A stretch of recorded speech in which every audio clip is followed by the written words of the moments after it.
Hello friends, welcome to FDS pharmacy. तो आज की क्लास में हम डिस्कस करने वाले हैं जो सोशल फार्मेसी का चैप्टर नंबर 6 है, डिजास्टर मैनेजमेंट। इससे आज की क्लास में हम डिस्कस करेंगे।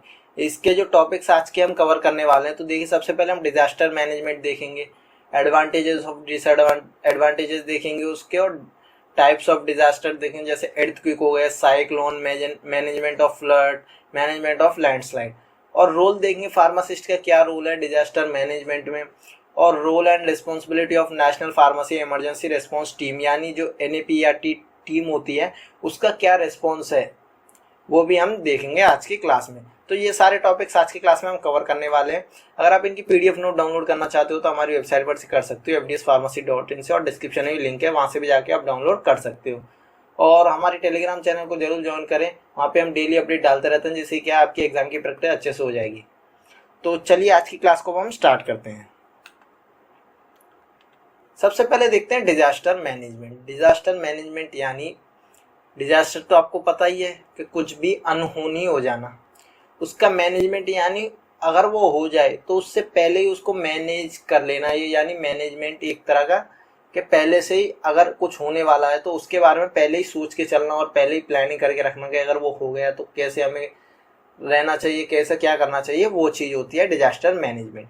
अब देखिए, the term disaster comes from the French word means disaster, यानी जो ये टर्म है, जो डिजास्टर है, ये फ्रेंच वर्ड है एक तो, और ये आया किसमें से, डिजास्ट्री में थे, which is combination of two words. ये जो कॉम्बिनेशन है ये टू वर्ड्स का कॉम्बिनेशन है, जैसे आई एल ई को गया, डेस हो गया, मीन्स बैड, इसका मतलब क्या है, बैड, एंड एस्टर का मतलब होता है स्टार, यानी बैड स्टार, ठीक है। So that word refers to bad या इविल स्टार, यानी ये वर्ड किस लिए रिफर किया जाता है, या तो बैड के लिए या तो इविल के लिए। इनमें से इन वर्ड्स पे ये जो है मतलब जो डिजास्टर वर्ड है, ये इन पे ये वर्ड पे रिफर किया गया है। Through this is a very constructed concept of disaster, ये एक वेरी कॉन्स्ट्रक्टेड कॉन्सेप्ट है डिजास्टर का। A disaster is the context reflex to any circumstance in many, normally in society में देखा जाता है इस एब्स्ट्रूट डिस्ट्रीब्यूट हो जाता है, पूरा डिस्ट्रीब्यूटेड, मतलब सारा ही, अगर कोई भी डिजास्टर हो जाए तो पूरा कैसे हो जाता है, बिल्कुल अगर सुनामी वगैरह आ जाए, अगर तूफान वगैरह आए तो कैसा हो जाता है, पूरा इधर पिथड़ हो जाता है। Result in wide spread harm to life and properties, result क्या है, wide spread harm to life and properties. Disaster management is refers to coordinated effort to plan या implement strategy to erected disaster, यानी पहले से ही plan करके रखना या इम्प्लीमेंटेड स्ट्रेटजी रखना। इरेक्टेड डिजास्टर जब हो तो उसे हम कैसे आगे, मतलब उस कैसे, अगर हो रहा हो डिजास्टर, मतलब कुछ हो तो उसके साथ हम कैसे रह सकते हैं, मतलब या कैसे रोक सकते हैं, या वो टाइम पे हमें क्या करना चाहिए, ये सारी चीजें प्लान करके रखनी चाहिए। बी प्रिपेयर फॉर देम, पहले ही प्रिपेयर रहना चाहिए। सक्सेसफुली हैंडल देम, और सक्सेसफुली उनको हैंडल करना चाहिए अगर वो आ गया तो। ये नहीं कि मतलब आपको पूरा प्रिवेंट करके रखना है उससे। To prevent them in order to reduce और एलिमिनेट द डिजास्टर इफेक्ट, यानी प्रिवेंट करने के लिए रेड्यूस या एलिमिनेट या disaster effect. Prevention, preparedness, reaction and recovery और the 4 key strategy of disaster management, यानी डिजास्टर जो मैनेजमेंट है इसके 4 जो है की हैं। एक हो गया प्रिवेंशन, या तो प्रिवेंशन कर लो, या प्रिपेयर्डनेस कर लो, अगर वो हो आ रहा है, मतलब होगा डिजास्टर तो प्रिपेयर्ड रहें उसके लिए। और एक रिएक्शन, यानी डिजास्टर होने के बाद रिएक्शन क्या है। उसके बाद आती है 4th में रिकवरी, यानी डिजास्टर तो हो गया, अब हम रिकवरी कैसे कर सकते हैं। तो ये 4 की हैं कोई भी डिजास्टर मैनेजमेंट करने के लिए, तो प्रिवेंशन कर लो, या प्रिपेयर्डनेस कर लो, या रिएक्शन क्या होती है, या रिकवरी क्या होती है उसके बाद। नेक्स्ट अब देखिए हम बात करते हैं एडवांटेजेस ऑफ डिजास्टर मैनेजमेंट के। एडवांटेजेस क्या है, अगर डिजास्टर मैनेजमेंट आप पहले करके रखोगे तो एडवांटेजेस क्या है, ये देखिए।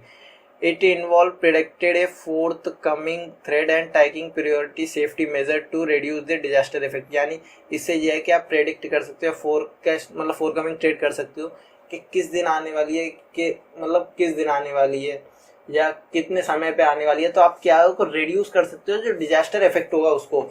जैसे कि अगर आपको पता है यानी इस एरिया पे आपको साइक्लोन आने वाला है या ना कुछ भी आने वाला है, तो आप पहले से अगर मैनेजमेंट करके रखोगे तो वहाँ पे कुछ ज़्यादा गुड्स वगैरह नहीं रखोगे, वहाँ से सब हटा दोगे, तो क्या है कि आप मतलब जो डिजास्टर का इफेक्ट होगा उसे आप कम कर सकते हो। It involve migration and responsible measure to reduce the disaster effect, यानी माइग्रेशन यानी वही बात है कि अगर पता है आपको यहाँ आने वाला तो आप यहाँ से माइग्रेट हो जाओगे यानी दूसरी जगह जाके शिफ्ट हो जाओगे, तो उससे क्या है कि जो डिजास्टर का इफेक्ट है वो कम हो जाएगा। It involves recovery measure that help to community in recovery and returning to the normal life, मतलब उसमें क्या है कि मतलब जो डिजास्टर हो अगर आप पहले से मतलब डिजास्टर मैनेजमेंट रखते हो तो क्या है कि रिकवरी करने में बहुत ज़्यादा तकलीफ नहीं होती है और डेली अपने नॉर्मल लाइफ में आने में भी ज़्यादा टाइम नहीं लगता है, क्योंकि आपको पहले ही पता था कि डिजास्टर आने वाला, अगर वो अचानक आ जाए तो आपको परेशानी ज़्यादा होती है। अगर आपको पहले ही पता है, अगर आप डिजास्टर मैनेजमेंट पहले ही करके रख रहे हो तो बहुत जल्दी आप रिकवरी कर सकते हो। It involve people and offer them as a sense of ownership over the material provider and method incorporated in education and public awareness में, यानी सारी जगह ये बात फैलानी चाहिए, मतलब पब्लिक अवेयरनेस जरूर रखनी चाहिए कि और एजुकेट भी करने चाहिए लोगों को कैसे आप इनको मैनेज कर सकते हैं।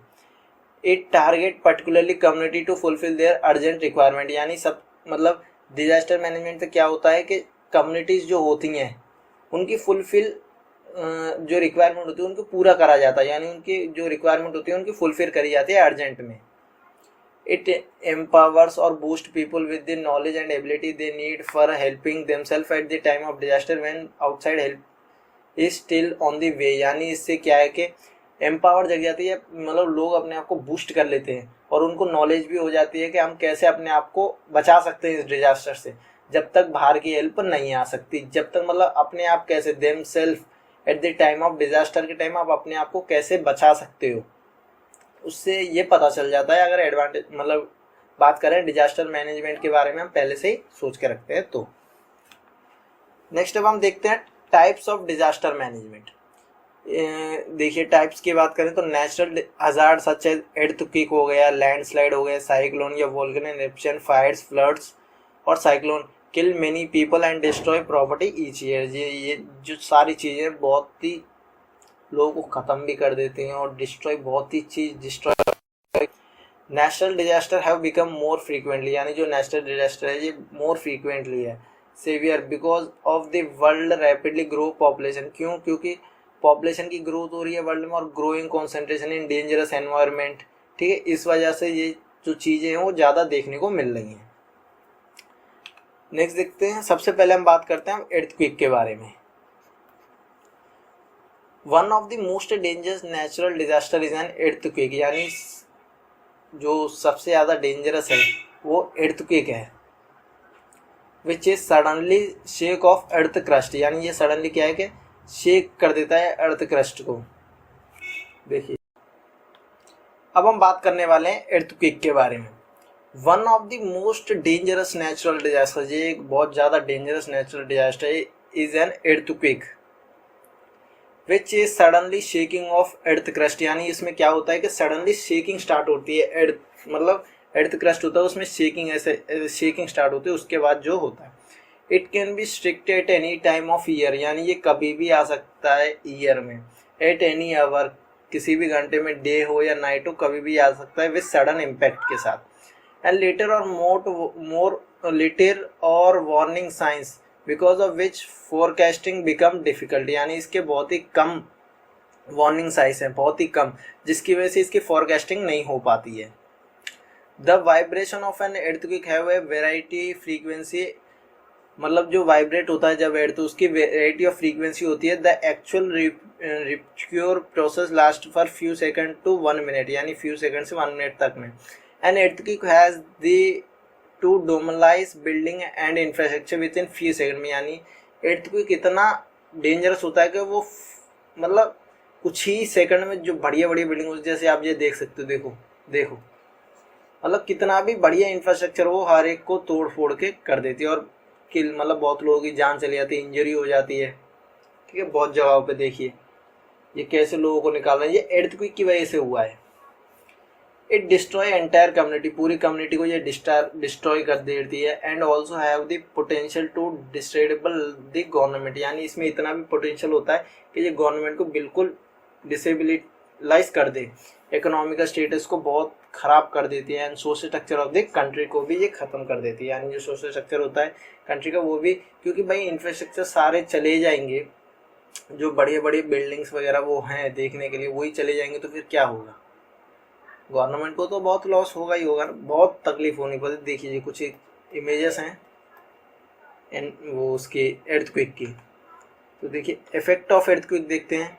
एर्थक्वेक है वो प्राइमरी वायलेंस इफेक्ट है, accumulate with long lasting secondary effect भी है फॉलोइंग और the primary and secondary effect. ये देखिए destruction of natural and property, यानी जो नेचर होता है और उसकी मतलब नेचर और प्रॉपर्टी का पूरा डिस्ट्रॉय हो जाता है। डिसीज, नई नई डिसीज आने लग जाते हैं, फिर लैक ऑफ रिसोर्सेज की कमी हो जाती है, ये देख सकते हो आप, देखिए इस तरीके से हो जाता है, तो बहुत ही रिसोर्सेज की कमी हो जाती है और नए नए डिसीज आने लग जाते हैं अगर कोई भी एर्थक्वेक होता है तो, और पूरे नेचर को पूरा बिगाड़ देती है। ये देखिए प्रॉपर्टीज देखिए कैसे ये बिगड़ी गई हैं, देखिए पूरा कितना, मतलब किसी भी कंट्री में एर्थक्वेक होता होगा तो सोचो वो कितना गूंजते होंगे एंड उनको कितनी प्रॉब्लम होती होगी।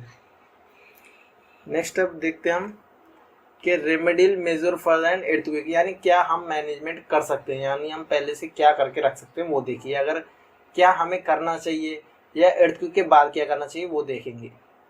देखिए अगर बिफोर एर्थक्वेक है तो क्या क्या प्रिकॉशंस आपको लेने चाहिए। देखिए bottle, drinking water, non perishable food items, a first aid kit, torch light and a battery operating radio should always be kept in designed area में।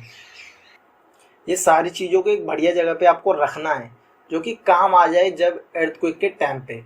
All the family member should be taught turn off electricity, gas and other utilization, यानी सारे family member को बोल दिया जाए कि सारे जो इलेक्ट्रिसिटी होती है उसको बंद कर दें, गैस को, और यूटिलाइजेशन भी उनका मतलब बिल्कुल बंद कर दें। Area of the house where family can take shelter during an earthquake should be identified, यानी उनको पहले से ही सोच के रखना चाहिए, या मतलब जहाँ रहना, मतलब जहाँ रह रहे हैं वहाँ वो सेफ है कि नहीं है। एर्थक्वेक मतलब एर्थक्वेक आ जाएगा तो उससे बढ़िया तरीके से वो रह सकते हैं कि नहीं रह सकते हैं, या बच सकते हैं कि नहीं बच सकते हैं। अगर एर्थक्वेक आ गया है तो आप क्या, मतलब ड्यूरिंग एर्थक्वेक जैसे अब चल रहा है तो आपको क्या क्या करना है। देखिए people should take cover under a table, यानी उन्हें टेबल के नीचे या किसी भी स्ट्रॉन्ग फर्नीचर के नीचे मतलब कवर हो जाना चाहिए, या मतलब बैठ जाना चाहिए, दुबक जाना चाहिए।